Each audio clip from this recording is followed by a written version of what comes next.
Bed তো এখন যেভাবে ধরো মিডিয়াতে আইসোলেশন বেড তো এখন প্রচুর খালি, বিভিন্ন জায়গাতে খালি।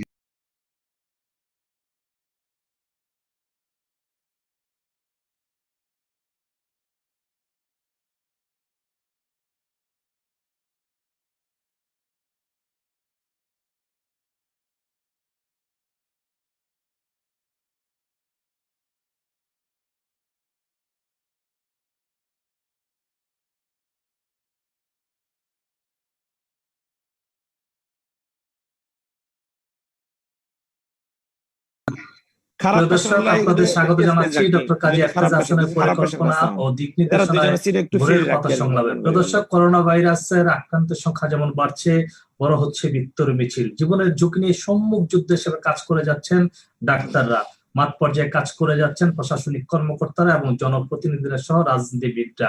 সবকিছু মিলে আমাদের আজকের আলোচনা, আমার আলোচনার বিষয় হচ্ছে করোনা যুদ্ধে বাংলাদেশ। আর আলোচনা করতে আমাদের সাথে সংযুক্ত হয়েছেন চারজন সম্মানিত অতিথি। আমাদের সাথে রয়েছেন চট্টগ্রাম সিটি কর্পোরেশনের মেয়র আজম নাসির উদ্দিন, আপনাকে স্বাগত আমাদের আজকের আয়োজনে। রয়েছেন স্বাস্থ্য অধিদপ্তরের মহাপরিচালক অধ্যাপক ডাক্তার আবু ইউসুফ ফকির, আপনাকে স্বাগত আমাদের আজকের আয়োজনে।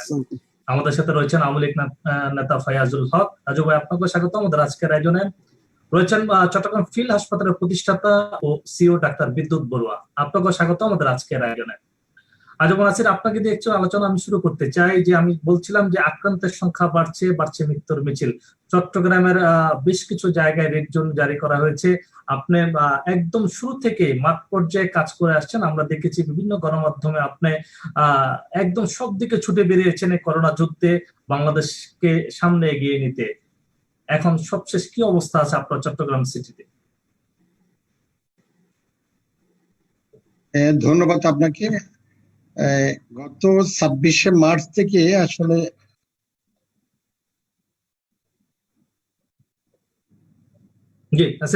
আমি শুরু করে আছি। গত 26শে মার্চ থেকে আমাদের জাতির জনক বঙ্গবন্ধু শেখ মুজিবুর রহমানের কন্যা জননেত্রী শেখ হাসিনার সরকার জনস্বার্থকে গুরুত্ব দিয়ে আপনার মানুষের জীবন রক্ষার্থে সাধারণ ছুটি ঘোষণা করেছিলেন। সেটা 30শে মে পর্যন্ত সেটা ছিল, সে ছুটিটা অব্যাহত ছিল। আর 30শে মে পরে আসলে ছুটিটা প্রত্যাহার করা হচ্ছে। একটা বিষয় হলো যে জীবন এবং জীবিকা দুটোকেই সমান গুরুত্ব দিয়ে সমান্তরাল ভাবে সমন্বয় করে আসলে আমাদের মতো উন্নয়নশীল দেশে সেটাই নিশ্চিত করতে হবে। এবং সেটা নিশ্চিত করতে হলে তাহলে আমাদের দেশের যারা জনসাধারণ আছেন এবং নাগরিকরা আছেন, এখানে সবাইকে এগিয়ে আসতে হবে এবং সবাইকে সরকারের সাথে সম্পৃক্ত হতে হবে। এখন আমরা সবাই ইতিমধ্যে জেনেছি, সেটা হলো যে স্বাস্থ্যবিধি জানি না সেটা বলার কোনো সুযোগ নেই, কারণ সরকার যেভাবে ব্যাপকভাবে প্রচারণা চালিয়েছেন এবং এই ক্ষেত্রে প্রিন্ট মিডিয়া বলেন, অনলাইন মিডিয়া বলেন, ইলেকট্রনিক মিডিয়া বলেন, সোশ্যাল মিডিয়া বলেন, এবং সবাই কিন্তু অত্যন্ত সোচ্চার ছিল, যার কারণে এখন তৃণমূল পর্যায়ে প্রত্যেকটা মানুষই আসলে স্বাস্থ্যবিধি সম্পর্কে অবগত আছেন। এখন বিষয়টা হলো আসলে স্বাস্থ্যবিধি জানলে তো হবে না, এই স্বাস্থ্যবিধিটা আমরা কতটুকু মানছি বা যেভাবে মানা উচিত সেভাবে মানতে পারছি কিনা, এখানে হলো যে আসলে আমাদের চ্যালেঞ্জ। আমরা মনে করি যে আপনি যেটা বলেন সংক্রমণের সংখ্যা বৃদ্ধি পাচ্ছে, এটা হলো আসলে দুটো কারণে হতে পারে। একটা হলো যে আমাদের সরকার বা স্বাস্থ্য অধিদপ্তর এই যে পরীক্ষা আর আসলে এখন সংখ্যাটা বৃদ্ধি করেছেন, এবং এখানে এর বাইরে মানুষ কতটুকু সচেতনতার পরিচয় দিচ্ছেন এবং কতটুকু সতর্কতা অবলম্বন করছেন, এই দুটো বিষয়ের উপর আপনি যেটা বললেন যে এটা সংক্রমণ সংখ্যা বৃদ্ধি পাচ্ছে, এটা হতে পারে, এই দুটো কারণেই হতে পারে। আর যেটা হলো যে সংক্রমণের সংখ্যা যে একদম ব্যাপকভাবে বৃদ্ধি পাচ্ছে তা কিন্তু নয়। আপনি সেখানে এখনো পর্যন্ত হাইয়েস্ট, আমার যদি ভুল না হয়ে থাকে, যেই পরীক্ষা করা হয়েছে সেটা হাইয়েস্ট হলো বোধহয় সম্ভবত 23 নিয়ার অ্যাবাউট ধরেন 24%, যতগুলো পরীক্ষা করা 24%। আর তারপরে এখন ধরেন এটা হলো যে হাইয়েস্ট, তাও একদিন। আর হলো 23+ ছিল বোধহয় কয়েকটা দিন, তারপরে হলো যে 22+, 21 বা 20 বা বিলো 20, এইভাবে আসলে উঠানামা করছে এটা। তো এটাকে যে একেবারে খুব বেশি যে সংক্রামিত হচ্ছে বলার আমার মনে হয় খুব বেশি যৌক্তিক কারণ আছে বলে মনে করি না। একটা বিষয়, আরেকটা বিষয় হলো যে আমাদের যে চিকিৎসা ব্যবস্থা নিয়ে যেভাবে আসলে আমাদের আলোচনা বা পর্যালোচনা সমালোচনা করা হচ্ছে, আমি একটু এটার সাথে যোগ করতে চাই। আমি আমার কোনো ডিফেন্ড করছি না, কিন্তু কথা হলো যে এটা ইতিমধ্যে তো সবাই বলছেন, এটা নিয়ে কোনো বিতর্ক নাই। যারা ধর মাইল্ড, মডারেট, সিভিয়ার, ক্রিটিক্যাল, এই 4 ধরনের পেশেন্ট, 80% হলো যে মাইল্ড এবং মডারেট। ওনাদের কোনো ডাক্তারের শরণাপন্ন হওয়ারও প্রয়োজন নাই, নিজে নিজেও কিন্তু ঘরে থেকে ইভেন কি প্রয়োজন বোধ করলে তাহলে ডাক্তার কিছু পরামর্শ নিয়ে, অ্যাডভাইস দিয়ে উনি ঘরে সুস্থ হয়ে থেকে যেতে কিন্তু পারছে। সুস্থ হয়ে স্বাভাবিক জীবনে ফিরে যেতে পারেন। আর যেটা 20% এর মধ্যে, এটা হলো যে সিভিয়ার হলো যে ক্রিটিক্যাল কেস, হলো যে এটা 3 to 5%। আমাদের হতে পারে আমরা এই রোগটার সাথে তো আসলে বিশ্বের কেউ কোনোভাবে পরিচিত ছিল না। আরেকটা যে বিষয়ে অনেকে বলেন যে আমাদের আইসিইউর সংখ্যা দ্রুত ব্যবস্থা করা হচ্ছে না। আইসিইউর সংখ্যা, আপনি শুধু কতগুলো পেশেন্ট নিয়ে আসলে তো হবে না, এই আইসিইউ গুলো অপারেট করার জন্য যার বিশেষজ্ঞ যে না ডাক্তার, নার্স, সেগুলো তো আমাদের আর রাতারাতি আপনি চাইলে তো আপনি সেগুলো তৈরি করতে পারবেন না। সেগুলোর জন্য তো একটা দীর্ঘ প্রক্রিয়ার প্রয়োজন আছে, সেটা তো এই মুহূর্তে তো সম্ভব নয়। এটা আপনি যার কারণে সংখ্যাটা না, আমাদের এখানে সবচেয়ে বড় যেটা বিষয় বলে আমি মনে করি, সেটা হলো যে আসলে সংক্রমণটা আমরা সবাই ঐক্যবদ্ধভাবে আমাদের চিন্তা করতে হবে যার যার অবস্থান থেকে আমি কিভাবে সংক্রামিত না হব, সেই সচেতনতা এবং সেই সতর্কতার আমাদের পরিচয় দিতে হবে। এবং আমরা যদি সংক্রমণটা নিয়ন্ত্রণ করতে পারি, তাহলে অবশ্যই আমরা আমাদের যে বর্তমান স্বাস্থ্য ব্যবস্থাতে যে প্রস্তুতি আছে এবং যেভাবে আরো প্রস্তুতি বা পরিকল্পনা গ্রহণ করা হচ্ছে, এগুলো নিয়ে আমরা ভালোভাবে মোকাবিলা করতে পারলে মানুষের জীবনও রক্ষা করতে পারবো, পাশাপাশি আমরা জীবিকার প্রবাহটা আমরা সচল করতে পারবো। এটা হলো যে আমার ব্যক্তিগত উপলব্ধি। আর্থিক চক্রাম নিয়ে যেভাবে আলোচনা সমালোচনা পর্যালোচনা মিডিয়াতে যেভাবে আসছে, সেভাবে কিন্তু হাকার চট্টগ্রামে নাই। আপনাকে আমি অনুরোধ করবো, আপনি যদি আপনার কোন একজন প্রতিনিধি চট্টগ্রামের প্রত্যেকটি সরকারি হাসপাতাল বলেন, বেসরকারি হাসপাতাল বলেন, ফিল্ড হাসপাতাল বলেন, এগুলো যদি আপনি ইনফরমেশনের সচককে নিতে আসেন, তাহলে দেখবেন অনেক বেড গুলো এখনো খালি আছে, এখনো বেড খালি আছে। তাহলে যেভাবে হাকার করা হচ্ছে সেভাবে হাকার কিন্তু নয়। হ্যাঁ, আইসিইউর বিষয়টা বলে, ভেন্টিলেশন বিষয়টা সবাই জানে, এটা হয়তো শুনতে খারাপ লাগে। এটার তো আমাদের অভিজ্ঞতাটা তো বাংলাদেশে এখনো পর্যন্ত ভালো না। আপনার যাদেরই ভেন্টিলেশন সাপোর্ট প্রয়োজন হচ্ছে, ওনারা কিন্তু খুব একটা তো ফিরে আসেননি। এখানে হাই ফ্লো নাসেল ক্যানোলা একসময় ছিল না, অক্সিজেন থেরাপি, সেটা কিন্তু এখন আস্তে আস্তে এটা বৃদ্ধি পেয়েছে, আস্তে আস্তে বৃদ্ধি পেয়েছে। এবং কিন্তু চট্টগ্রামে আমরা মোটামুটি এই মুহূর্ত পর্যন্ত যেই ধরন যেভাবে সংক্রমিত হচ্ছে বা সংক্রমণ সংখ্যা যেটা আছে, সেটা আমরা ভালোভাবে আমি মনে করি আমরা যে চিকিৎসা দেওয়া প্রয়োজন সেভাবে দিতে পারছি না। অনেকে ধরেন আসলে অভিযোগ যেগুলো আছে, অভিযোগ বিভিন্ন সময় হয়। আসলে কোনো একজন কেউ ব্যক্তি মারা গেলে অবশ্যই এটা প্রিয়জনরা মেনে নিতে চান না, তখন ওনারা কোনো না কোনো অভিযোগ করে অভিযোগ থাকে। স্থাপন করতে চান, অভিযোগ করেন। আরেকটা বিষয় হলো যে আমাদের দেশে একটু বলেছে, আমাদের দেশে আপনি মৃত্যুর হার কত? মৃত্যুর হার হলো যে শনাক্ত হিসাবে 1.30, আজকের সর্বশেষ 1.30। আর আপনি যদি উন্নত বিশ্বে দেখেন, এখন ব্রিটেনে দেখেন, সেটা তো 40+। আপনি আমেরিকা দেখেন, সেটাও তো অ্যারাউন্ড 6। এটা এইভাবে যদি প্রত্যেকটা দেশে দেখেন, স্পেন, ইতালি, জার্মান, আপনার বেলজিয়ামে তো 15+। এইভাবে যদি দেখি, সেই হিসাবে ওইভাবে যদি আমরা কম্পেয়ার করি, তাহলে যে আমার এখানে বাংলাদেশে যে চিকিৎসা ব্যবস্থা নাই, চিকিৎসা না পেয়ে যে সবাই মৃত্যুর কোলে ঢলে পড়ছেন, মৃত্যুর মিছিল চলছে, এই বক্তব্যগুলো যার ধরেন বা আসলে এই বক্তব্যগুলোর সাথে আমি একমত পোষণ করি। জি, আসলে আপনি আমাদের সাথে থাকেন। আমি আবার আসবো আপনার কাছে। আমি আপনি যেতে চাই অধ্যাপক ডাক্তার আবু ইউসুফ ফকির, আপনার কাছে যেতে চাই। স্বাস্থ্য অধিদপ্তর প্রতিদিনই যে ধরনের একটা ব্রিফিং হচ্ছে, সবকিছু স্বাস্থ্যবিধি মেনে চলার কথা বলেছে। মাননীয় প্রধানমন্ত্রী স্বাস্থ্যবিধি মেনে চলার জন্য জনগণের প্রতি আহ্বান জানিয়েছেন। কিন্তু এক ধরনের অভিযোগও আসছে কিছু, যেমন আপনার কাছে সরাসরি অভিযোগ নিয়ে যেতে চাই, যে বলা হচ্ছে যে অনেকেই বাসায় অক্সিজেন যে গ্যাস কিনে মজুত করে রাখছেন, কিংবা যে ওষুধের নামটি আসছে, যে ওষুধকে খেলে হয়তো করোনা ভাইরাস ভালো হয়েছে, সেই ওষুধ মানুষ মজুত করে নিচ্ছেন। এই ধরনের কেন মানুষের যে ইয়ের দিকে ঝুঁকি বাড়ছে বা ঝোঁক বাড়ছে মানুষের? ধন্যবাদ বেলাল ভাই আমাকে আপনাদের অনুষ্ঠানে ডাকার জন্য। আসলে সত্যি কথা বলতে গিয়ে এটা তো আমাদের এক ধরনের মানসিক ব্যাধি। আপনি দেখবেন রোজার সময় আপনি 1 মণ পেঁয়াজ কিনে রাখতেছেন, যে লকডাউনের কথা বলা হলো, সাথে সাথে সব মুদি দোকান খালি হয়ে গেল, আপনি চাউল কিনে স্টোর করতেছেন। এই যে মানসিকতা, আপনি তো একটা অক্সিজেন কিনলেন, একটা অক্সিজেন আপনি 3 ঘন্টা 4 ঘন্টা 5 ঘন্টা 6 ঘন্টা আপনাকে সাপোর্ট দিবে, এরপর তো সাপোর্ট দিবে না, এরপর আপনাকে আলটিমেটলি হাসপাতালে যেতে হবে। পাশাপাশি আরেকটি জিনিস হচ্ছে, একটি অক্সিজেন সিলিন্ডার যদি আপনি কোনো কারণে লুজ থাকে, পুরাটা ঘরে যদি অক্সিজেন ছড়িয়ে যায়, কোনো কারণে যদি একটি ম্যাচের কাঠি লাগে, সেখানে কিন্তু আপনার আগুন ধরে যাবে, এমনকি আপনার একজনের জন্য পুরো ফ্যামিলি মারা যেতে পারে। এই জিনিসগুলা কিছু আছে অজ্ঞতা, কিছু আছে আমাদের মানসিকতা। আমাদের মানসিকতা চেঞ্জ করতে হবে, যে যদি সবাই বাঁচে আমিও বাঁচবো, আর সবাই যদি মরে আমিও মরবো। এই মানসিকতা যদি থাকে, দেখবেন যে আমরা আরো ভালো করব। আমি আজ এই আজম নাসির ভাই কথাগুলো শুনতেছিলাম, উনি অত্যন্ত সুন্দর এবং এত যুক্তিযুক্ত ভাবে কথাগুলো, এবং উনি যে পরিসংখ্যান গুলো দিয়েছেন তার পরিসংখ্যানের সাথে আমি 100 একমত। গত কয়েকদিন ধরে আপনারা দেখেন যে আমরা টেস্ট বাড়িয়েছি, আমাদের টেস্ট কিন্তু 200 টেস্ট দিয়ে আমরা শুরু করছিলাম, আজকে সেখানে আমাদের টেস্ট আপনার প্রায় 20,000-এর কাছাকাছি চলে আসছে। তাহলে সেই ক্ষেত্রে কিন্তু আমাদের টেস্টের টোটাল টেস্টের 21%, কোনোদিন 22%, কোনোদিন হাইস্ট 23%। এই যে এখন যে আমরা পিক বলতেছি, এটা কিন্তু একটা প্লাটু চলতেছে।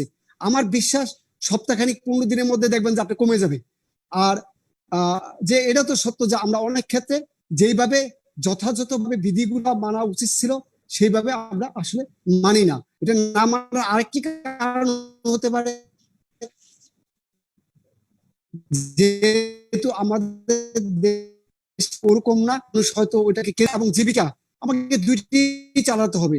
আপনি শুধু করোনা রোগী দেখতেছেন, করোনার পাশাপাশি অন্য রোগীগুলো যে মারা যাচ্ছে, একটা কিডনি রোগী সে ডায়ালিসিস করতে পারতেছে না, একটা হার্টের রোগী সে ট্রিটমেন্ট নিতে পারছে না। আমরা অনেক জায়গায় চেম্বার বন্ধ, অনেক জায়গায় দোকান বন্ধ, আপনি প্রয়োজনীয় একটা জিনিস কিনেন আপনি কিনতে পারতেছেন না। এই যে বাচ্চাদের ঘর থেকে বের হতে পারতেছে না, মানুষের সাইকোলজি সবকিছু মিলেই তো আসলে দেশ চালাতে হবে। সেই ক্ষেত্রে জীবন এবং জীবিকা এবং বিধি, স্বাস্থ্য বিধি যদি আমরা মেনে চলি, অবশ্যই আমরা এর থেকে উত্তরণ পাবো। আর পাশাপাশি আমাদের জননেত্রী এবং মাননীয় প্রধানমন্ত্রী উনি কিন্তু অনেকগুলো এই বাজেটে অনেকগুলো নতুন জিনিস দিয়েছেন। প্রতিটা জেলায় 5টি করে আইসিইউ বেড, পাশাপাশি নতুন করে আরো 500 আপনার অ্যানেস্থেসিয়া ডাক্তার একটা নিয়োগের প্রক্রিয়া চলছে, যাতে আইসিইউ মেশিন চলতে পারে। পাশাপাশি হাই নেজাল ফ্লো অক্সিজেন যে সেটির ব্যবস্থা করা হচ্ছে। প্রতিটা জেলাতে আপনার পিসিআর মেশিন এবং প্রযুক্তি, এটার জন্য 2,500 কোটি টাকা বরাদ্দ আছে। সেখানে আপনার প্রায় এই বাজেটে 750 কোটি টাকা ডাক্তার স্টাফ সিস্টার এবং ওয়ার্ড বয় এদের জন্য এই 15টা রাখা হয়েছে। পাশাপাশি কিন্তু আপনি দেখেন সারা বিশ্বে যেখানে চাকরিতে লোক ছাড়াই করতেছে, সেখানে কিন্তু আপনি 2,000 ডাক্তার নিয়োগ দেওয়া হয়েছে, আপনার 5,500 সিস্টার নিয়োগ দেওয়া হয়েছে, আপনার 3,000 মেডিকেল টেকনোলজিস্ট নিয়োগ দেওয়া হয়েছে। আবার পাশাপাশি ঢাকা মেডিকেল বিভিন্ন জায়গায় নিয়োগ দেওয়া হচ্ছে। সরকার কিন্তু তার কার্যক্রম প্রচুর করে যাচ্ছে।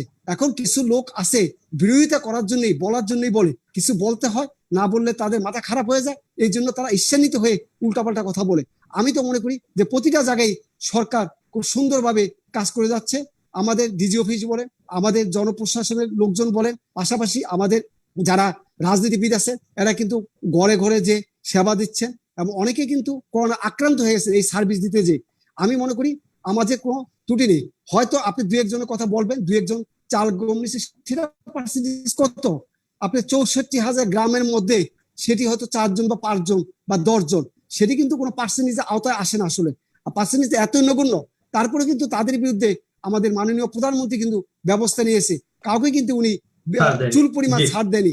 এবং আপনি দেখেন বিভিন্ন জায়গায় যারাই ক্রাইমের সাথে জড়িত, আমাদের মাননীয় প্রধানমন্ত্রী কিন্তু একদম জিরো টলারেন্সে উনি ব্যবস্থা নিচ্ছেন। ধন্যবাদ।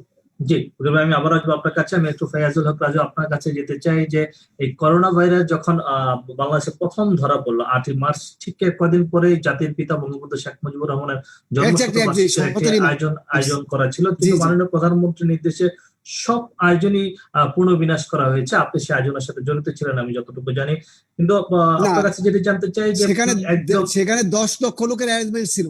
জি, ওকে ভাই, আমি আসবো আপনার কাছে। আমি একটু ফায়াজুল হক রাজু ভাইয়ের কাছে যাচ্ছি। রাজু ভাই, যেটা জানতে চাচ্ছিলাম যে রাজনীতিবিদ, বিশেষ করে আওয়ামী লীগের যারা নেতা কর্মী জনপ্রতিনিধি রয়েছেন, সবাই কিন্তু মাঠ পর্যায়ে কাজ করেছেন এই করোনা ভাইরাসের বিরুদ্ধে।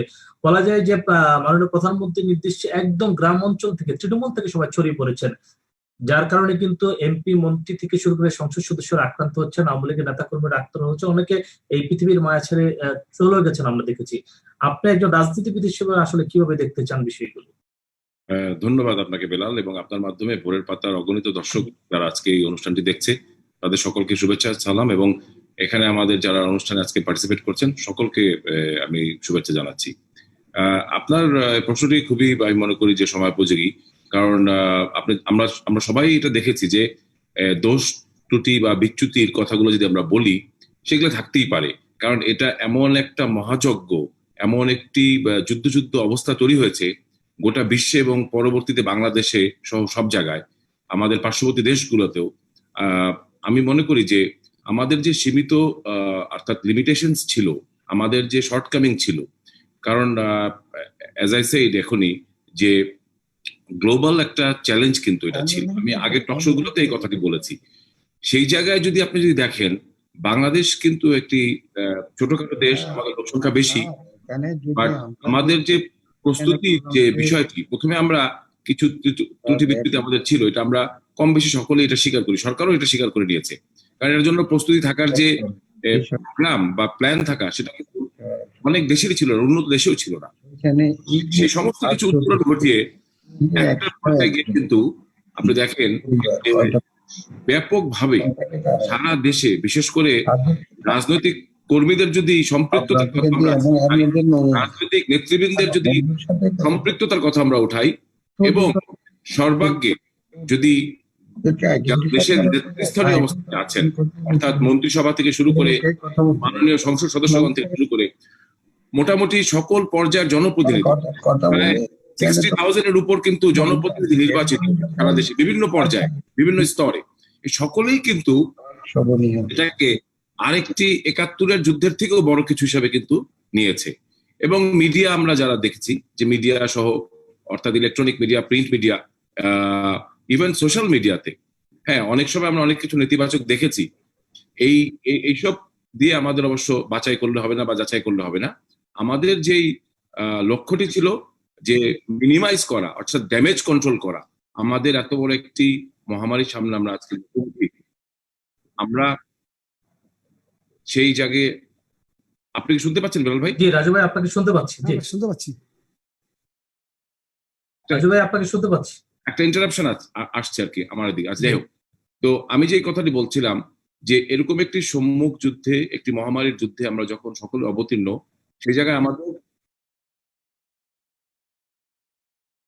এটা কে বল রাজু ভাই, আমরা আপনাকে শুনতে পাচ্ছি, আপনি বলতে থাকেন। আমি কন্টিনিউ করি। জি তো আমাদের প্রাইম ফোকাসটা ছিল ড্যামেজ কন্ট্রোল করা, অর্থাৎ আপনার ফ্যাটালিটিস, অর্থাৎ আমাদের ক্ষয়ক্ষতির পরিমাণটি, বিশেষ করে মানুষের যে ক্ষয়ক্ষতি সরাসরি, সেটিকে যেন আমরা কমিয়ে আনতে পারি। এর একটি বড় জায়গা ছিল যে রোগ শনাক্তকরণের ব্যাপারটি, এবং সেই জায়গায় কিন্তু আমরা প্রথম দিকে কিছুটা পিছিয়ে থাকলেও আমরা পরবর্তীতে কিন্তু আমরা অর্থাৎ একটা ব্যাপক অর্থে কিন্তু আমরা ঢেলে সাজিয়েছি। যেমন আজকে ধরেন সরকারি নির্দেশনা এবং পৃষ্ঠপোষকতার কারণে এবং যত ডিরেকশনের কারণে প্রায় 61টি সেন্টারে কিন্তু টেস্টিং এর যে ফ্যাসিলিটি সেটা কিন্তু এখন চলছে। এই গত কয়েকদিন আগেও বেশ কয়েকটি একসঙ্গে আপনার পারমিশন দেওয়া হয়েছে বা অ্যাপ্রুভাল দেওয়া হয়েছে। এখন আমাদের যে সম্মুখ যুদ্ধে এই লড়াইয়ে ছিলেন আমাদের এই যে ডক্টর বিপ্লব সহ সমস্ত স্বাস্থ্যসেবা কর্মীরা, অর্থাৎ হেলথ কেয়ার গিভার্স বা হেলথ কেয়ার প্র্যাকটিশনার যারা আছে, ইনক্লুডিং নার্সেস, ওয়ার্ড বয় থেকে শুরু করে, একটি হাসপাতালের সঙ্গে আপনি জানেন যে এর ম্যানেজমেন্ট থেকে শুরু করে সকলে থাকে, সকলে কিন্তু কমবেশি। অনেক জায়গায় অনেক সময় কমপ্লেন এসেছে যে এরকম ডক্টররা ভয়ে পালিয়েছে বা রোগীকে নিতে চাচ্ছে না, এরকম কিছু কমপ্লেন আমরা দেখেছি। এটা সত্যতা আছে। একটা জিনিস কি যে দেখেন, আমাদের একটা বিপর্যয় একটা বড়, একটু যদি ইন্টারভিউ করে, আমার মনে হয় শুরু থেকে আসলে এক ধরনের আতঙ্ক ছিল, ভয় ছিল। আমি সেটা করোনার এই বিশ্ব পরিস্থিতির ব্যাপারটা নিয়ে এবং বিশেষ করে এই রোগটিকে নিয়ে বা ভাইরাসটিকে নিয়ে যেই পরিমাণ ভীতিকর আপনার একটা প্রচারণা প্রথম থেকে ছড়ানো হয়েছে, তারপরে আপনার WHO এরও অনেক কিন্তু আপনার ফল্ট লাইন ছিল। যেমন WHO একসময় বলেছে মাস্ক পরার দরকার নেই, আবার বলেছে মাস্ক পরার দরকার আছে। তারপরে তারা টাইম ফ্রেম ঠিক করতে তারা অনেক সময় নিয়েছে। এই সবকিছু মিলে মানুষ কিন্তু অনেকটা বিভ্রান্তির ভিতরে ছিল, আবার একটা ভীতিকর পরিস্থিতির ভিতরে আসছে। এটার কোনো ওষুধ নেই এই ব্যাপারটি, বা এটার কোনো ভ্যাকসিন নেই, এটার কোনো স্বীকৃত কোনো আপনার মেডিকেল যে অ্যাডমিনিস্ট্রেট করবে সেই প্রোটোকলটিও ছিল না। এই সমস্ত কিছু নিয়ে কিন্তু সারা পৃথিবীতে, আমি শুধু বাংলাদেশের প্রেক্ষাপটে বললে হবে না, কিন্তু ব্যাপারটা কিন্তু এরকম ছিল, যেহেতু একটা প্যান্ডেমিক, তো গ্লোবাল চ্যালেঞ্জ, কিন্তু গ্লোবাল একটা প্রবলেম, সেই জায়গায় কিন্তু বাংলাদেশ একটি দেশ। আমরা সবাই সারা পৃথিবী যেভাবে এটাকে মোকাবেলা করতে গিয়ে বিপর্যয় মুখে হয়েছে, আমরাও কিন্তু হয়েছি। কিন্তু আমরা সর্বশেষ পরিস্থিতি নিয়ে আজকে পর্যালোচনা করতে চাই। আমি যে কথাটি একটু আগে বলেছি যে এই করোনা মোকাবেলায় আমাদের প্রত্যেকটি রাজনৈতিক নেতা কর্মী, বিশেষ করে নেতৃস্থানীয় নেতৃবৃন্দ সহ প্রত্যেকে কিন্তু আজকে দেখেন, অনেকে এই কাজ করতে গিয়ে আজকে কিন্তু নিজের জীবনের মায়া বা তোয়াক্কা করে অনেকে কিন্তু এই যুদ্ধে লড়াইয়ে অবতীর্ণ হয়েছে, এবং তার খেসারত অনেকে দিয়েছেন, কিন্তু অনেকে কিন্তু মৃত্যুবরণ করেছেন, এবং অনেকে এখন আক্রান্ত হয়ে অর্থাৎ আইসোলেশনে আছেন অথবা কোয়ারেন্টাইনে আছেন। তো এই অনেকে হসপিটালে আছেন, মৃত্যুর সঙ্গে পাঞ্জাও লড়ছেন। বিশেষ করে আমাদের পুলিশ বাহিনীর সদস্যরা, আমরা জানি যে 8,000-এরও বেশি অধিক কিন্তু আক্রান্ত হয়েছেন। তারপরে আমার আর্মিতে হয়েছে, অন্যান্য বাহিনীতেও হয়েছে। অর্থাৎ টোটাল কিন্তু অ্যাডমিনিস্ট্রেটিভ বডি যেটা আমরা বলি, তার সঙ্গে যারা যারা সম্পৃক্ত তারা কিন্তু কম বেশি সকলে আক্রান্ত হয়েছেন। তার মানে কেউ কিন্তু কাজের থেকে পিছপা হন নাই। হ্যাঁ, আমাদের হয়তো সান্ত্বনা দেওয়ার জায়গাটি আরো বেশি ভালো হতে পারতো, আমাদের হয়তো আরো বেশি আমরা এখানে কমফোর্টের জায়গায় থাকতে পারতাম, কিন্তু আমরা যেই কথাটি আগে বলেছি আজকে সবাই, যে এই পরিস্থিতিতে আমরা পড়বো, এরকম কোনো উন্নত বিশ্ব যেরকম করতে পারেনি, আমাদেরও সেরকম একটা প্রস্তুতির যে জায়গা, সে জায়গায় একটা ঘাটতি ছিল। এবং আমাদের স্বাস্থ্য খাতে তো অবশ্যই অনেক ত্রুটি বিচ্যুতি আছে, এবং অনেক ত্রুটি বিচ্যুতির জন্য আমরা হয়তো এগুলাকে আজকে আইডেন্টিফাই করার সুযোগ পেয়েছি, আমরা আমাদের স্বাস্থ্য খাতকে ঢেলে সাজানোর একটা সুযোগ পেয়েছি। তবে অনেক প্রাণের দামে, অনেক জীবনের দামে, অনেক কিছুর বিনিময়, এইটিও আমাদেরকে স্বীকার করে নিতে হবে। স্বীকার করে। জি রাজু ভাই, আমি আসবো ডাক্তার বিদ্যুৎ বড়ুয়া, আপনার কাছে যেতে চাই যে একদম শুরুর দিন থেকে আপনি সম্মুখ যোদ্ধা হিসেবে মাঠে কাজ করছে, একদম হসপিটাল, আপনার আইসোলেশন থেকে শুরু করে সব জায়গায় আপনি ছুটে বেরিয়েছেন, আপনার কি মনে হয় এই অবস্থায়? আজকে আমাদের 2 মাস পূর্ণ হলো আমাদের চিকিৎসা সেবার। আমি বলবো, আমরা যখন শুরু করেছিলাম তখন করোনা মানে আতঙ্ক, করোনা মানে ভয়, করোনা মানে মৃত্যু। 2 মাস আগের বিষয়, 60 দিন আগে। সুতরাং আজকে অনেকেই এগিয়ে আসছেন, আমি বলবো এটি আমাদের সফলতা। আমরা ভয়কে জয় করেছি সাহস দিয়ে, মানবিকতা দিয়ে। আমরা ইতিমধ্যে 1200-এর অধিক রোগীর চিকিৎসা সেবা দিয়েছি, তার মধ্যে প্রায় 120 জনের মতো রোগী করোনা পজিটিভ সুস্থ হয়ে বাসায় গেছেন। সুতরাং আমাদের এখানে সফলতার হার 99.9 সামথিং। সো আমরা প্রথমে বলবো যে কি, আমাদের যে ব্যবস্থাপনা ছিল ফিল হসপিটালের, যে আমি মনে করি চিকিৎসা মানে শুধু মেডিসিন নয়, আন্তরিকতা, ভালোবাসা, যারা হেলথ সার্ভিস প্রোভাইড তাদের থাকতে হবে, পাশাপাশি মানসিক স্বস্তি দিতে হবে, বিনোদন থাকতে হবে, সুষম খাদ্য দেখতে হবে, আর স্বাস্থ্যকর পরিবেশ, যেটা খুবই গুরুত্বপূর্ণ। এই সমন্বিত সবকিছুর মাধ্যমে আমি ফিল্ড হসপিটালকে আমরা সাজিয়েছি। সুতরাং সেভাবেই যখন রুগী এসে বলে আমরা এখানে ঢুকেই 50% রোগ ভালো হয়ে গেছে, এর চেয়ে বড় তৃপ্তির কিছু হতে পারে না। আর জীবনে যে পৃথিবীতে কোনো জায়গায় এমন সবাই পায়নি, রোগীরা যখন রিভিউ করে তখন আরো বেশি ভালো লাগে। আসলে আমরা এত বেশি কিছু করছি জানি না, আমার ভলান্টিয়ার ভাইরা আমরা মিলে, নাসির ভাই রয়েছে, নাসির ভাই আমাকে উৎসাহ দিয়েছেন শুরু থেকেই, আমাকে দেখে গিয়েছেন আগের দিনে, এর মধ্যে খবর নিয়েছেন। সুতরাং চট্টগ্রামবাসীর জন্য আমার ক্ষুদ্র জায়গা, সেখানে আমরা চেষ্টা করছি, চেষ্টা করে যাচ্ছি। আমাদের আফসোস হয় আরো যদি এই ধরনের ফিল্ড হসপিটাল হতো, তাহলে আরো বেশি আমাদের মানুষের আস্থার জায়গাটা হতো, মানুষকে ভয় কম বানানো যেত, আতঙ্কগ্রস্ত কম হতো, তাহলে মানুষ ধীরে ধীরে খোলস থেকে বের হয়ে আরো বেশি স্বাস্থ্য সেবা পেত। সেটা আমি বলবো যে আমাদের হসপিটাল বলি, আমার না, আমাদের কেউ না, আমরা সবাই মিলে হসপিটাল করেছি। সুতরাং এখানে স্বাস্থ্য সেবা চলছে। আর বিশেষ করে আমাদেরও পরিবার পরিজন রয়েছে, তাদেরও তো একটা ভয় হয়, তাদের সন্তানরা এখানে কাজ করছে।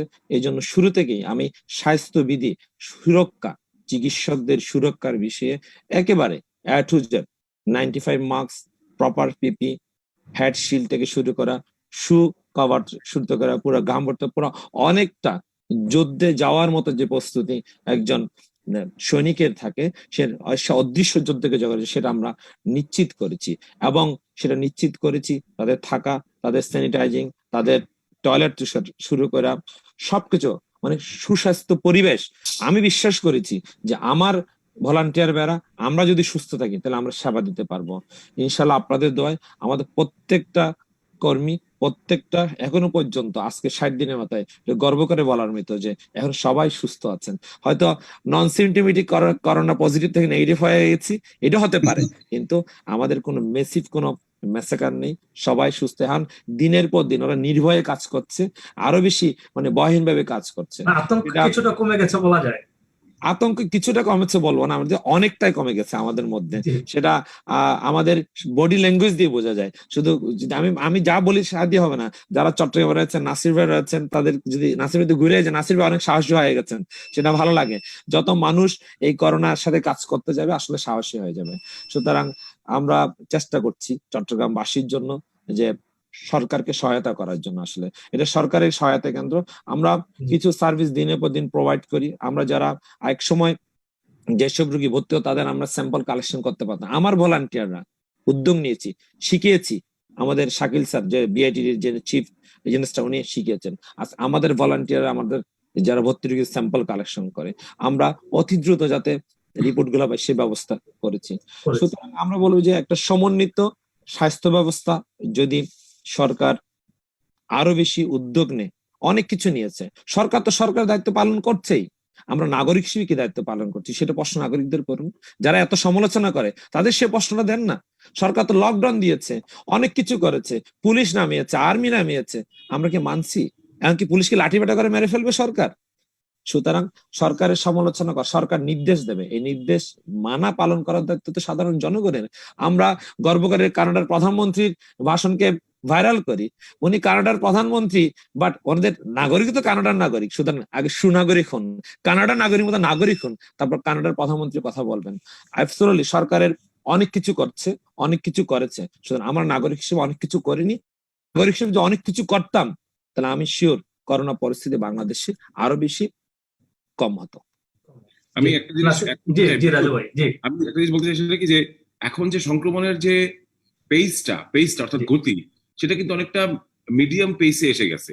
এটা একটা ভালো দিক। তবে পাশাপাশি কাজে আবার শৈথল্য দেখানো যাবে, সেটাও কিন্তু করা যাবে না, অর্থাৎ কম্প্রোমাইজ করা যাবে না এখনই।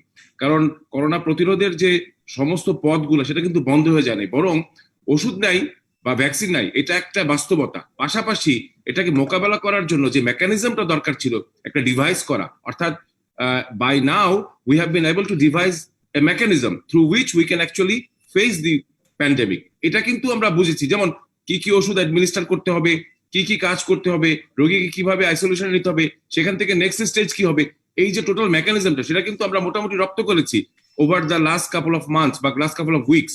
এইটা ভেরি ইম্পর্টেন্ট ছিল আমাদের জন্য। জি, আমি এখানে ছাড়ছি আর কি। জি নাসির ভাই, আপনার কাছে যেতে চাই যে আপনার শুরু থেকে আমি যেটা বলছিলাম, শুরু থেকে আমরা দেখেছি বিভিন্ন ভাবে ছুটি হয়েছে। যে লকডাউন, প্রথম যে লকডাউন ছিল আপনার মানুষের ঘরে ঘরে খাবার পৌঁছে দিয়েছে। ইভেন আমরা দেখেছি আপনি যে আপনার শহরে যে প্রাণীগুলো রয়েছে তাদের জন্য আপনি খাবার বিতরণ করেছে নিজ হাতে গিয়ে। কিন্তু মাননীয় প্রধানমন্ত্রী আজকে একটি কথা বলেছেন, শত বিভেদ জীবন চলবে, স্থবির থাকবে না। তো সবাইকে স্বাস্থ্যবিধি মেনে চলার আহ্বান জানিয়েছেন তিনি। জনগণ, যেটি বিপ্লব ভাই বলছিলেন, নাগরিক হিসেবে আসলে জনগণ কি করছে? ধন্যবাদ আপনাকে, আবারও ধন্যবাদ। আমি একটা বিষয় যোগ করি, সেটা হলো যে একটা বিষয় আমরা কেউ অস্বীকার করতে পারবো না, সেটা হলো যে কোভিড-19 এটা নিয়ে এক ধরনের মিশ্র প্রতিক্রিয়া আছে মানুষের মধ্যে এবং সর্বমহলে বলা যায়, এবং এক ধরনের প্যানিক কিন্তু তৈরি হচ্ছে, এটা আমরা কেউ অস্বীকার করতে পারবো না। মানুষের মধ্যে ভয়, একদিকে ভয় কাজ করছে, আরেকদিকে আবার মানুষের মধ্যে দেখা যায় একটা অংশের মধ্যে ব্যাপরোয়া, জেনারেলাইজ করাটা ঠিক হয় না, ব্যাপরোয়া একটা মনোভাব আমরা বই প্রকাশ দেখতে পাচ্ছি। এটা হলো যে একটা ডাবল স্ট্যান্ডার্ড একটা বিষয়। এটা আরেকটা বিষয় আমি বলবো, এখানে আমাদের সবাইকে আমরা যদি ধরুন দায়িত্বশীলতার পরিচয় দিতে পারি, আমার কাছে কেন জানি মনে হয় প্যানিক যেটা তৈরি হয়েছে এটা ধীরে ধীরে আমরা এটা কমিয়ে আনতে পারবো। একটা আমার কাছে নিজের এটা কৌতূহল বশত এই কথাটাই বলছি, এটা হলো যে ধরুন আমরা সাপোজ ধরুন গতকাল চট্টগ্রামে ধরুন কোভিড আক্রান্ত হয়ে ধরুন চিকিৎসা নিয়ে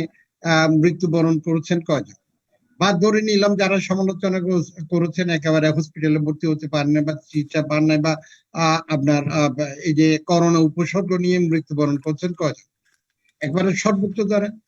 এখন গতকালের যদি আবার আমরা পরিসংখ্যান নেই, হাসপাতালে বিভিন্ন সরকারি বেসরকারি হাসপাতালগুলো তো অন্যান্য রোগে আক্রান্ত হয়ে চিকিৎসাধীন অবস্থায় কজন মারা গিয়েছে, এবং কজন ঘরে মারা গিয়েছে, তাহলে দেখা যাবে এই সংখ্যাটা কমপক্ষে আপনি 15 থেকে 20 গুণ বেশি। এবং এই সংখ্যাটা কিন্তু আমরা কেউই জানছি না বলে আমরা মনে করছি যে বোধহয় বা শুধু কোভিড আক্রান্ত হয়ে মানুষ মারা যাচ্ছে, আর না হলে কোভিড আক্রান্ত না হলে বোধহয় মানুষ মারা যাচ্ছে না। এই পরিসংখ্যানটা যদি মিডিয়াতে প্রতিদিন আসতে থাকে, প্রতিদিন আজকে চট্টগ্রাম শহরে এই চিকিৎসা নিয়ে এতজন মারা গেছে, এই চিকিৎসা নিয়ে অতজন মারা গেছে, দেখা যাবে যে ওইগুলো নিয়ে মানুষের মধ্যে এক ধরনের প্যানিক তৈরি হয়ে যাবে। কিন্তু না জানার কারণে প্যানিকটা কাজ করছে না। তা আমি মনে করি ধরেন আজকে আমাদের সময় এসেছে, আমরা অনেক আলোচনা করেছি, পর্যালোচনা করেছি, সমালোচনা করেছি, অনেক বিষয়গুলো তুলে ধরেছি। এখন কিন্তু কম বেশি আমরা সবাই জানি আমাদের সীমাবদ্ধতা কি, এটা সবাই জানে, আমাদের দুর্বলতা কি, এটাও সবাই জানেন, আমাদের ব্যর্থতা যদি বলেন আমাদের ব্যর্থতা কি, এটাও সবাই জানেন, আমাদের সক্ষমতা কতটুকু আছে এটাও সবাই জানে। তাহলে এখন আমি মনে করি আর বেশি একেবারে পোস্টমর্টম না করে প্রতিদিনই ঘন্টার পর ঘন্টা প্রত্যেকটা মিডিয়াতে, প্রত্যেকটা পত্র পত্রিকার বিশাল এলাকা জুড়ে যে শুধু আলোচনা সমালোচনা পর্যালোচনা আছে, আমরা কিছু যদি পজিটিভ বিষয়গুলো নিয়ে আলোচনা বা শুরু করে দিই এবং মানুষকে, জনগণকে যদি এই যে স্বাস্থ্যবিধি মেনে চলার ক্ষেত্রে মানুষকে অনুপ্রাণিত করি, উদ্বুদ্ধ করি এবং সেটা যদি আমরা নিশ্চিত করতে পারি, তাহলে আমি মনে করি করোনা বা ভাইরাসে আমরা আতঙ্কিত না হয়ে, আমরা ভয় না পেয়ে, ভয়কে জয় করে আমরা জীবনটাকে রক্ষা করতে পারবো, পাশাপাশি জীবিকাটাকে আমরা সচল করতে পারবো। এখন একটা বিষয় হলো যে আমরা যদি স্বাস্থ্যবিধি মেনে চলি, স্বাস্থ্যবিধিটা আমরা জানি এটা কি করতে হবে। আমি অপ্রয়োজনে যে ঘরের বাইরে দীর্ঘ সময় অতিবাহিত করা বা এক জায়গায় একত্রিত হইয়া বা আড্ডা মারা, যেটাও উন্মুক্ত স্থানে হোক, হোটেলে হোক বা কোনো জায়গায় হোক, এখন সেটা না করে আমাদের কি করতে হবে, আমি প্রয়োজন ব্যতীত আমি ম্যাক্সিমাম সময় ঘরে থাকবো, ঘরের পরিবেশ সদস্যদের সাথে আমি সময় অতিবাহিত করব। আর প্রয়োজন হলে আমি বাইরে যাব, বাইরে যাওয়ার সময় আমি স্বাস্থ্যবিধিটা শতভাগ আমি একদম মাস্ক দিয়ে, মানসম্পন্ন মাস্ক দিয়ে আমার নাক এবং মুখটা খুব ভালোভাবে আমি ঢেকে রাখবো। বাইরে থাকাকালীন সময় আমি মনে করি কোনো অবস্থাতেই যদি আমরা মাস্কটা না খুলে আমার কাজটা শেষ করে যদি আমি চলে আসি বা কর্মস্থলে যতক্ষণ পর্যন্ত আমি সময় অতিবাহিত করব, কর্মস্থলে অবস্থান করব, সেইখানে যদি স্বাস্থ্যবিধিটা আমি পুরোপুরি ভাবে মেনে চলতে পারি এবং আমার হাতটা যদি প্রায়শই কোনো অবস্থাতেই এটা ময়লা ময়লা জমতে না দিই, সাবান দিয়ে খুব ভালোভাবে যে পদ্ধতিগত ভাবে 20 থেকে 30 সেকেন্ড আমি হাত দিয়ে পরিষ্কার রাখি, তাহলে এবং বাইরে যখন থাকবো শারীরিক দূরত্ব বজায় রাখে চললে আমি মনে করি এইভাবে যদি সবাই আমরা মেনটেন করতে পারি, তাহলে কোনোভাবেই এটা আক্রান্ত হওয়ার সুযোগটা থাকবে না। আমি যদি আক্রান্ত না হই, এভাবে যদি প্রত্যেকে মনে করে আমাকে কোনো অবস্থাতে আমি আক্রান্ত হব না এবং না হওয়ার জন্য যে যে পদক্ষেপ, পরিকল্পনা বা ব্যবস্থা নেওয়া উচিত সেটা আমি অবশ্যই নিব, তাহলে তো আক্রান্তর সংখ্যা তো আপনি নিয়ন্ত্রণ হয়ে যাবে, কমে যাবে। আর ইতিমধ্যে যারা আক্রান্ত হয়েছেন তাদের চিকিৎসার মাধ্যমে আবার তারা সুস্থ হয়ে আবার স্বাভাবিক জীবনে ফিরে আসবে। এবং আমরা যে আমার আর্থিক অবস্থায় যাই হোক না কেন, প্রতিদিন আমরা তো দুবেলা আহার গ্রহণ করি, আমি ধনী হই, আমি দরিদ্র হই, মধ্যবিত্ত হই, নিম্ন মধ্যবিত্ত করে থাকি, এটা কি কারণে, আমি ক্ষুধা নিবারণের জন্য। এখন স্বাস্থ্যবিধিটাও যদি মনে করি আমার জীবনের একটা অপরিহার্য একটা অংশ, এটা যদি যতক্ষণ পর্যন্ত এই ভাইরাসটাকে আমরা জয় করতে না পারবো, নিয়ন্ত্রণ করতে না পারবো, এটা যদি প্রতিষেধক আবিষ্কার না হবে, ওষুধ না হবে, ততদিন পর্যন্ত এইভাবে আমরা চলবো, তাহলে দেখা যাবে আমরা সংক্রমিত হওয়ার সম্ভাবনাটা অনেকটা কমে যাবে। এবং এইভাবে যদি আমরা চলতে পারি, তাহলে আমি মনে করি এখানে আমাদের কোনো ভয় পাওয়ার বা কোনো আতঙ্কিত হওয়ার কোনো কারণ নেই, আমরা আতঙ্ক করবো না। এবং পাশাপাশি যদি সবাই যদি এগিয়ে আসেন, যাতে ওই যে বললাম যে নেগেটিভ ক্যাম্পেইন যদি হয়, মানুষের সাইকোলজিতে একটা প্রভাব পড়ে। আমরা জানি কি জানো, খেলোয়াড়রা তাদেরকে কিন্তু যেদিন খেলার সময় ওই দিন কিন্তু অনেকে পত্রপত্রে নিষেধাজ্ঞা, তাদের পত্রিকা ওদের সরবরাহ করা হয় না, টেলিভিশন ওরা দেখতে পারেন না, অনেক কিছু বিধি নিষেধ আরোপ করেন এক এক দেশে এক একজন, কি কারণে, তারা যাতে স্নায়ু চাপে না ভোগেন, তাদের যাতে বা সাইকোলজিক্যালি তারা কোনো ডিপ্রেস যাতে না হন, এই কারণে।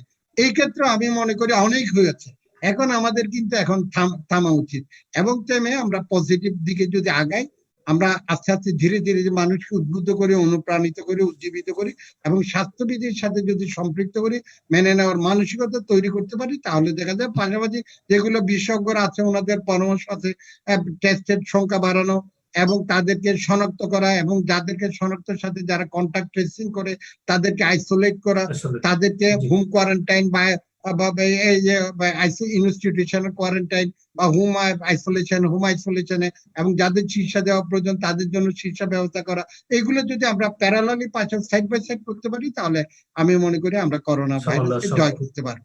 ধন্যবাদ। জি ইউসুফ ভাই আপনার কাছে যেতে চাই যে যেটি নাসির ভাই বলছিলেন যে করোনা টেস্ট এক ধরনের করোনা টেস্ট করতে পারি, রিপোর্ট করতে অনেকে অনেক সময় হয়রানির শিকার হচ্ছে, সেক্ষেত্রে আপনারা স্বাস্থ্য অধিদপ্তর থেকে কি ধরনের উদ্যোগ নিচ্ছেন? বর্তমানে আজকে আমাদের যে আপনার অ্যাডভাইজিং কমিটি যে আছে, যে উপদেষ্টা কমিটি এবং আমাদের যে টেকনিক্যাল কমিটি, তারা একটি ডিসিশন নিয়েছে। আপনারা একটু নেটে সার্চ দিলে দেখতে পাবেন যে বোম্বে এবং দিল্লিতে কিন্তু করোনা অনেক বেশি, এমনকি আমাদের দেশের চেয়ে বেশি সেখানে, এবং তারা টেস্টিং করতেছে আপনার র্যাপিড অ্যান্টিজেন টেস্ট, যেটা আমাদের জাফরুল্লাহ সাহেব বলেছে অ্যান্টিবডি টেস্ট, অ্যান্টিবডি না, অ্যান্টিজেন টেস্ট দিয়ে, অ্যান্টিজেন কিট দিয়ে টেস্ট করা যায়, এবং এটা আপনি মাত্র 10 মিনিটে টেস্টই হয়ে যাবে, এবং খরচও খুব কম, এবং যে কোনো জায়গায় যে কোনো অবস্থায় আপনি করতে পারবেন, গ্রাম গঞ্জে সব জায়গায় করতে পারবেন। এটি একটি সুবিধার দিক হলো অনেক খরচ কম। পাশাপাশি এটি কিন্তু আপনার একটা দক্ষিণ কোরিয়ার কিট, এবং এই কিটটি যদি আমরা পারমিশন অলরেডি দেওয়া হয়েছে, আশা করি শর্ট টাইমে আমরা করতে হবে। এটা করতে পারলে বড় লাভ যেটা, মানে একটি রোগীর ডায়ালিসিস লাগবে, সেই ক্ষেত্রে আমরা কি ডায়ালিসিসটাকে রিভিউজ করতেছি যে আপনি করোনা টেস্ট পজিটিভ না নেগেটিভ, এটা দেখার জন্য। আবার টেস্ট যেটি করানো হয়েছিল সেটা করা হয়েছে 5 দিন আগে, 5 দিন পরে রিপোর্ট, তো 5 দিন পরের মধ্যে এর মধ্যে কিন্তু সে যে পজিটিভ হয়েছে না হয় না এটা কিন্তু আমি জানি না। এবং র্যাপিড কিট টেস্টটি আসলে এবং এটি বাজারে চলে আসলে আমাদের এখানে, আমি মনে করি আমাদের ডাক্তারদের এবং সাধারণ জনগণের ভয় ভীতিও কমে যাবে, এবং সাধারণ চিকিৎসা শুরু হবে, এবং আইসোলেশন এবং হোম কোয়ারেন্টাইন এবং এগুলা করা, ডিজিজ ডায়াগনোস করা অনেক ইজি হবে। আমার মনে হয় যে দ্রুত একটি বৈপ্লবিক পরিবর্তন আসবে। আর আগামী দিনে আপনি এমনিও দেখবেন যে কার্ভ চলতেছে, আমার বিশ্বাস 1 সপ্তাহ 15 দিনের মধ্যে দেখবেন যে দ্রুত গতিতে রোগী কমে যাবে। আর ঢাকা শহরে আমি দেখলাম যে এখন মোটামুটি 80% লোকে কিন্তু মাস্ক আপনার ব্যবহার করে, এখন কিন্তু এটা কমে গেছে, যে ওই নাক খোলা রাখা রাখা এটা অনেকটা কমছে, যেহেতু জি কিছু ভয় পায় এবং সেটা কমছে। আমার বিশ্বাস আমরা অচিরেই, আজকে মাননীয় প্রধানমন্ত্রী শেখ হাসিনা যে দূরদর্শিতা এবং যেইভাবে শক্ত হাতে যে আপনার নিয়ন্ত্রণ করেছে, খাদ্য দেওয়া, গায়ে-গঞ্জে সাধারণ মানুষের পাশে দাঁড়া করা, যেভাবে উনি করেছেন, ফসল যাতে কোনোভাবে নষ্ট না হয় সে ফসল কাটার জন্য ব্যবস্থা নেওয়া, এবং প্রশাসনকে উদ্যোগ নিয়েছে যাতে ফসলগুলো তাড়াতাড়ি তোলা যায়, এবং প্রশাসনও সেক্ষেত্রে হেল্প করেছে। আমাদের ছাত্রলীগ ভাইয়েরা বিভিন্ন জায়গায় ফসল কাটতে হেল্প করেছে, আমাদের রাজনীতিবিদরা ফসল কাটতে হেল্প করেছে। তারপর এর মধ্যে দেখেন আপনার আমপান যেটা গেল, সে আমপানে তো আমাদের ক্ষয়ক্ষতি একেবারে, যে যতই বলি যে বলে যে গোদের উপর বিস্ফোরা, এটিও কিন্তু হয়েছে। সেই ক্ষেত্রে কিন্তু সেখানে মাননীয় প্রধানমন্ত্রী সেটিও কিন্তু আমরা ওভারকাম নির্দেশনা করছি। দিয়েছেন, আমরা আল্লাহ যতটুকু জানি। পাকের জি রব্বুল আলামিনের অশেষ, উনি পুঙ্খানুপুঙ্খানুভাবে ওনার নজরদারিতে আছে, জি এবং উনি তো নিয়মিত প্রতিটা জেলা প্রশাসনের সাথে, আমাদের সিভিল সার্জনের সাথে, আমাদের ডিজি যোগাযোগ অফিসের সাথে করছি। সবসময় মত বিনিময় করে। পাশাপাশি আমাদের যেটি বড় সৌভাগ্য, দেখেন এবার কিন্তু প্রচুর ফসল হয়েছে, ধান হয়েছে, আম হয়েছে, লিচু হয়েছে। মানুষ যদি আম খায় তাহলে সে ভাত কম খাবে, অটোমেটিক একটি খাবার বেশি হলে অন্য খাবারের উপরে কিন্তু অটোমেটিক চাপ কমে যায়। আমার বিশ্বাস জননেত্রী শেখ হাসিনা আবার ঘুরে দাঁড়াতে পারবেন, আমাদের সে আস্থা ওনার প্রতি আছে। জি ওনার এক ঝাঁক সোলজার আছে, যারা আওয়ামী লীগের সোলজার, যারা কাজ করে যাচ্ছে। ইনশাল্লাহ আমরা এটি ওভারকাম করে ফেলতে পারবো। জি আপনাকে অসংখ্য ধন্যবাদ। আমরা একটু রাজু ভাই আপনার কাছে যেতে চাই, যে আমি একটু রাজনৈতিক প্রশ্নে আপনার কাছে যেতে চাই। যখন প্রথম বাংলাদেশে করোনা রোগী শনাক্ত হলো, তখন বলা হলো কেন স্কুল কলেজ বন্ধ করা হচ্ছে না, মাননীয় প্রধানমন্ত্রীর নির্দেশে স্কুল কলেজ বন্ধ করা হলো। অনেকে বলছেন কেন কারফিউ জারি করা হচ্ছে না, কেন আপনার লকডাউন দেওয়া হচ্ছে না, গভর্নমেন্টের পক্ষ থেকে মাননীয় প্রধানমন্ত্রীর নির্দেশ সবকিছুই করা হলো। তারপরও কিন্তু কিছু লোক সমালোচনা করেই যাচ্ছেন। সেই দায়ভারটা আসলে কাদের উপর দিতে চান? নাগরিকদের দিতে চান, নাকি রাজনীতিবিদদের দিতে চান, নাকি যারা আমলাতান্ত্রিক ভাবে রয়েছেন তাদেরকে দিতে চান? আমি এই কথাটি, এই প্রশ্নটির উত্তর দেওয়ার আগে আমি একটু জিনিস শেয়ার করতে চাই দর্শকদের উদ্দেশ্যে এবং আমরা যারা এখানে সবাই উপস্থিত আছে তাদের উদ্দেশ্যে। আমার পরিবারে এই জুন মাসের প্রথম সপ্তাহে 2 জন মুরব্বী চলে গেছেন। আমার নিজের মা চলে গেছেন, সাবেক মন্ত্রী ফয়জুল হক সাহেবের, আমার বাবা ছিলেন জানেন আওয়ামী লীগের রাজনীতির, উনি মন্ত্রী এবং এমপি ছিলেন আওয়ামী লীগ থেকে। আমার মা, উনি চলে গেছেন, উনি জানতেনই না যে ওনার করোনা হয়েছে। এটার একটা আমি কারণ বলি, এটা সবাই একটু সজাগ হবেন, যে বিশেষ করে যারা মুরব্বী আছেন, যাদের এনি আদার ক্লিনিক্যাল ইস্যু অর্থাৎ এনি মেডিকেল কন্ডিশন আছে আন্ডারলাইং, ধরেন ডায়াবেটিস হতে পারে, ধরেন কারো রেনাল ফেইলার Comorbidity। বা সে কিডনির সিকেডি বলে, আপনার ওই সে ভালো বলতে পারবে আমাদের ডাক্তার সাহেব। Chronic dialysis, জি। chronic dialysis, তারপরে আপনার হার্টের chronic ইস্যু, kidney disease আর কি, CKD। যাদেরই এসব problem, Comorbidity। বিশেষ করে যারা হ্যাঁ, 60-এর সেটা- উপরে, এটা কিন্তু সত্য ঘটনা যে তারা মোর সাসেপ্টেবল, তারা মোর আপনার এখানে ডেঞ্জার একটা বিয়ার করছে, পসিবিলিটি বিয়ার করছে। সেই জায়গায় আমার বোনের শাশুড়িও মারা গেলেন এই মাত্র। আমার বোনের শ্বশুর 52-তে ছাত্রলীগের প্রেসিডেন্ট ছিলেন, উনিও ওনার স্ত্রী মারা গেলেন। তো একই সপ্তাহে দুজন মারা গেলেন করোনা, এবং দুজনই জানতেন না। তো এখন আমরা যেটা দেখছি সেটা কি, সচেতনতার বিষয়টি কিন্তু খুব ইম্পর্টেন্ট। আমাদের ফ্যামিলিরই দুজন মুরব্বী মারা গেলেন, আমরা বুঝতেই পারলাম না, মারা যাওয়ার পরে জানতে পারলাম তাদের কোভিড-19 হয়েছিল। তো এই জিনিসটা কিন্তু খুবই ইম্পর্টেন্ট, এটা কিন্তু খুব হিডেন ভাবে আসে। সবাইকে সচেতন হওয়া খুবই ইম্পর্টেন্ট। যেই কথাটি বলেছে একটু আগে আমাদের ইউসুফ ভাই, যে এখন একটা সচেতনতার প্র্যাকটিস বা একটা ট্রেন্ড দেখা যাচ্ছে, সেটা কিছুদিন আগেও ছিল না। এখন সকলে হ্যান্ড স্যানিটাইজ করছে, এখন সকলে মাস্ক পরছে, মাস্ক বদল করছে। এই জিনিসগুলো আমাদেরকে আশার আলো দেখায়। আর আপনি যে রাজনৈতিক প্রশ্নটি করেছেন যে সরকার সমস্ত কিছু করার পরেও সমালোচনা, এটা কিন্তু আসলে আমাদের, আমি যা দেখছি যে ইলেকট্রনিক মিডিয়া এবং প্রিন্ট মিডিয়ার বাইরে এখন বড় একটি ব্যাপার হয়ে দাঁড়িয়েছে সোশ্যাল মিডিয়া। Social media. এটা কিন্তু আপনি থার্ড ফোর্স, এবং এই থার্ড ফোর্সের জন্য আজকে এটার যেমন নেগেটিভ সাইড আছে, এটার পজিটিভ সাইডও আছে। ভালো দিকগুলোকে আমরা নিশ্চয়ই সাধুবাদ জানাই, বাট এটার যে নেগেটিভ সাইড আছে সেটা কি জানেন, যে সরকার যা কিছু ভালো করেছে তার কোনোই কিন্তু আমরা দেখছি যে কোন রকম তুষ্টি বা কোন রকম অ্যাকসেপ্টেন্স তার ন্যূনতম জায়গা নাই। এবং এখানে গতানুগতিক রাজনৈতিক দলগুলির মতো কিছু আমাদের দেশের লোকজন দুর্ভাগ্যজনকভাবে, আনফরচুনেটলি, তারা কিন্তু এই ধরনের পোস্ট কমেন্ট করে এক ধরনের আরো ভীতিকর একটা পরিস্থিতি সৃষ্টি করেছেন। এছাড়া অন্য কিছুই করতে পারেন নাই। কিন্তু এতে করে কি হয়েছে, সামগ্রিকভাবে আমরা সকলে কিন্তু ক্ষতির সম্মুখীন হয়েছি। কারণ আমরা এই প্রথম দেখলাম যে একটি রোগের জন্য বা একটি ভাইরাসকে মোকাবেলা করতে না পেরে সন্তান তার বাবা মাকে ফেলে রেখে যাচ্ছে, স্বামী তার স্ত্রীকে ফেলে রেখে যাচ্ছে, প্রিয়তম স্ত্রীকে, অথবা ভাই তার বোনকে রেখে যাচ্ছে বা বোন তার ভাইকে রেখে যাচ্ছে।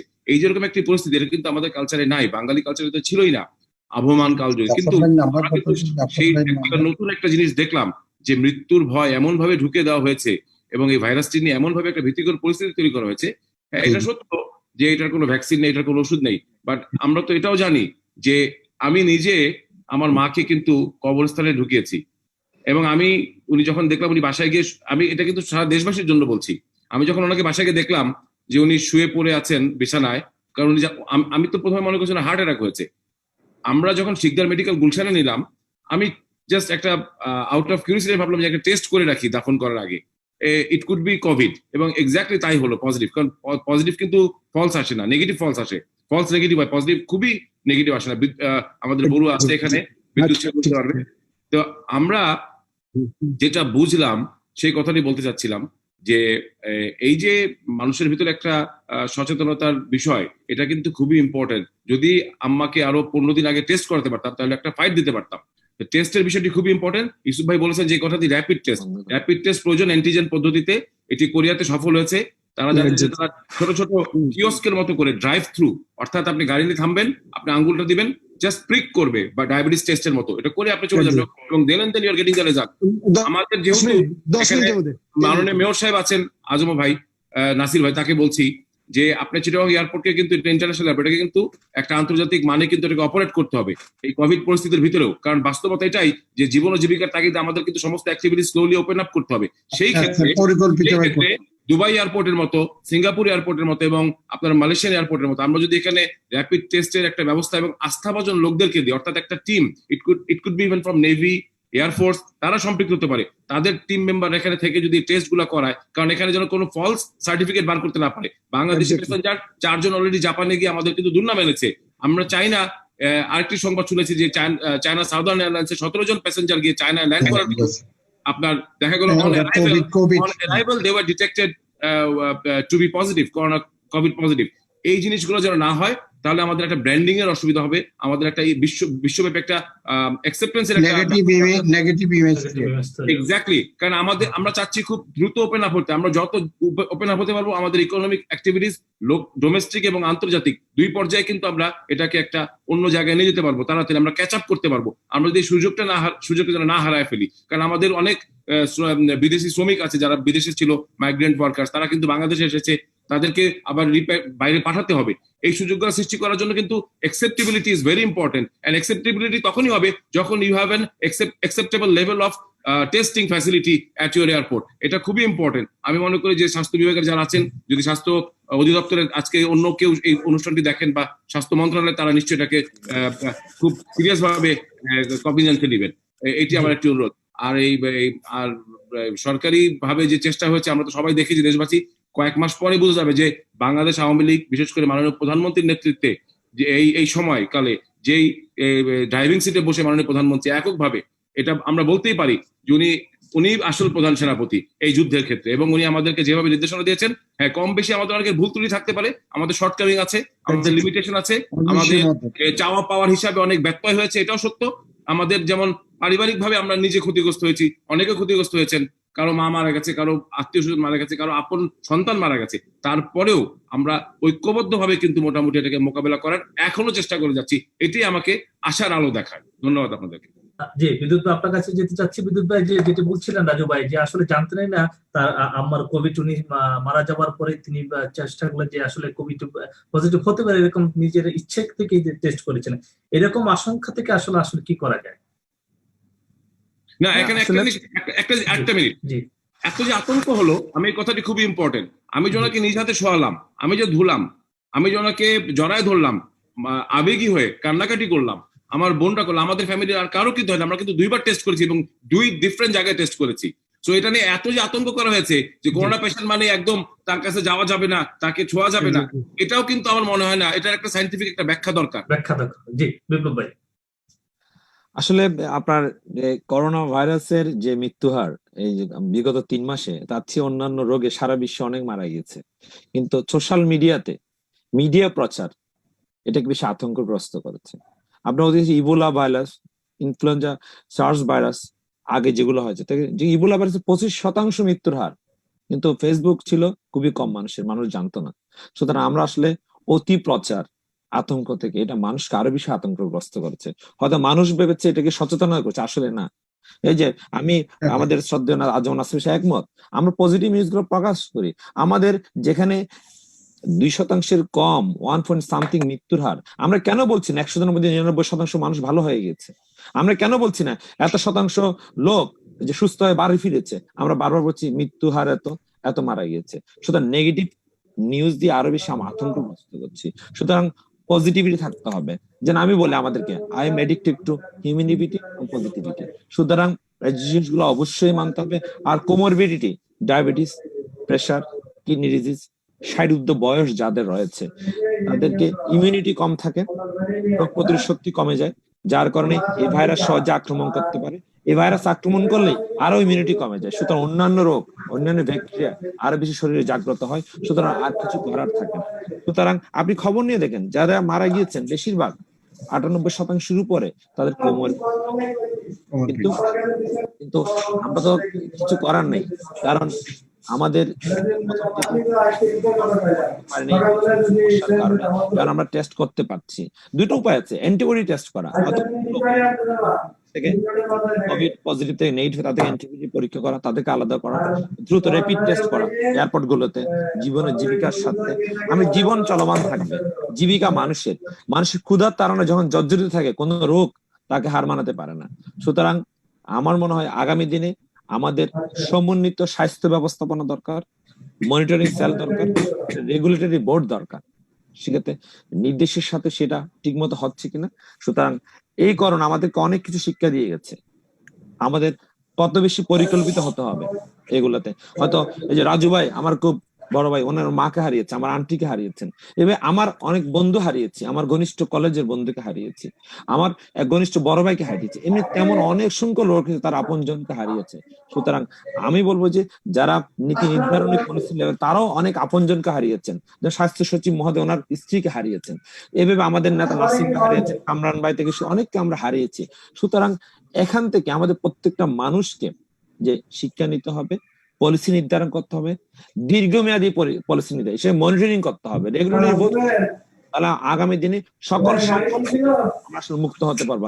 আমরা আমাদের লেভেলে চেষ্টা করছি, চট্টগ্রামে আমাদের মেয়র মহোদয় চেষ্টা করছেন, স্যাররা চেষ্টা করছেন, যে যাদের চেষ্টা করছি আমরা, একটা পরিকল্পিত সমন্বিত ব্যবস্থা যদি আগে থেকে থাকতো তাহলে হয়তো আরো বেশি সফল হতো আমাদের। জি জি রাজু ভাই। জি ডক্টর বিদ্যুৎ একটা খুব সুন্দর ব্যাপার তুলে নিয়ে এসেছেন সামনে, এটা নাসির ভাইয়ের দৃষ্টি আকর্ষণ করছি।